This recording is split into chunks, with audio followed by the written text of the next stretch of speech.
Айтматов ааламы өзүнчө бир дүйнө эмеспи. Алып жазуучубуздун ар бир жазган чыгармасы бүгүнкү коомдун турмуштук көйгөйлөрүн күзгүдө чагылдырган сымал бизге көрсөтүп кеткен. Ыйман, инсап, үй бүлөлүк тарбия, улуттук баалуулуктарды кармануудан баштап, коомдун келечегине коркунуч салган адамдардын ачкөздүгү, айлана чөйрөгө карата жырткычтык мамилени да көрсөтүп кеткен. Тагыраагы өз доорунан алдаганча жыл алдыдагы көйгөйлөрдү даана байкап чыгармаларында жазып калтырган жазуучунун көрөгөчтүгүнө баа бербей кое албайсың. Бүгүнкү бир китептин баяны меген алдындагы милдет, абийир, намыс суроолорун чагылдырган бетме-бет чыгармасы жөнүндө. Саламатсыздарбы жалпы китеп сүйүүчүлөр, сиздер менен бүгүнкү бир китептин баяны рубрикасында улуу жазуучу Чыңгыз Айтматовдун бетме-бет повести боюнча сөз кылабыз. Бул чыгармада негизинен согуш учурундагы карапайым элдин тагдыры, өз өмүрүн, өз жашоосун мекенден жогору койгон Ысмайылдын тагдыры жана ошондой эле Сейде сыяктуу кыргыз аялынын сезимдеги өзгөрүүлөрдү баяндаган чыгармалардын бири болуп саналат. Бул чыгармада негизинен кара түн жамынып согуштан качып келген Ысмайылдын көрүнүшү менен башталат. Ысмайыл согуштан качып келип, айыл жергесиндеги тургундарга көрүнбөй, тоо арасындагы үңкүргө бекинип жашоо кечирет. Ал ошондой күндөрдүн биринде энеси Бексаттан айрылат. Бирок ошо энесин жерге берип жатканда дагы энесине бир уч топурак сала албай, элге кошулбай, бир четте гана аңдып турат. Сейиде чыгармадагы башкы каарман Исмайылдын жубайы. Ал чыдамкай, ак ниет, ички дүйнөсү бай аял. Согуштун шарттарында эмгектенип эл менен бирге жашоонун кыйынчылыктарын көтөрөт. Сейиде үчүн абийир, намыс, чындык биринчи орунда турат.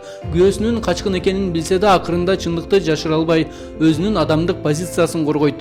Чыгармада негизги конфликт абийир менен коркоктуктун, чындык менен калптын күрөшү. Сейиде абийирди, Исмайыл болсо коркоктукту чагылдырат. Энеси Бексаттан айрылгандан соң алар Сейде жана Ысмайыл жана кичинекей наристеси гана калат.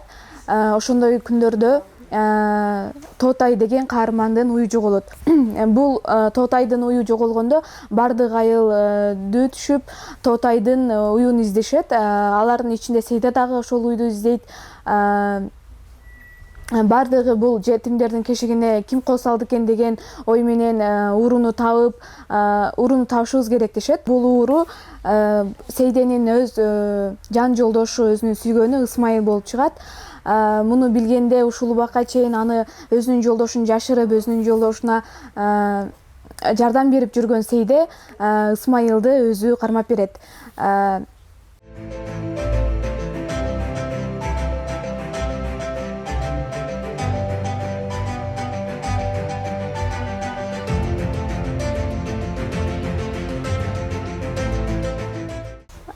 Бул чыгармада Сейде өзүнүн күйөөсүнө болгон ишеничи өтө жогору деңгээлде берилет.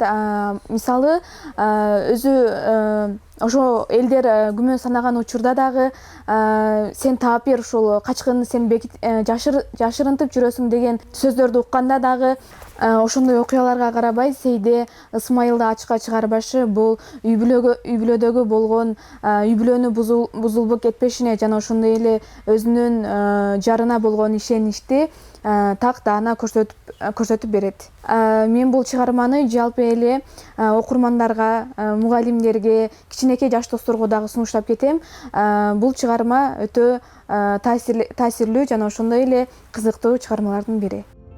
Чыңгыз Айтматовдун бетме-бет повести улуу ата мекендик согуштан бир нече жыл өткөн соң 1957 жылы жазылган. Аталган чыгарма жазуучунун алгачкы маанилүү чыгармаларынын бири болуп эсептелет. Повесть согуштан кийинки мезгилде адамдын абийир, жоопкерчилик, моралдык тандоо маселелери курч талкууланып турган учурда жазылган. Буга чейин мындай темалар ачык жазылчу эмес, анткени дезертирдик өтө катуу айыпталган. Айтматов бул маселени адамдык психологиялык жактан көтөргөн биринчи жазуучулардан болгон.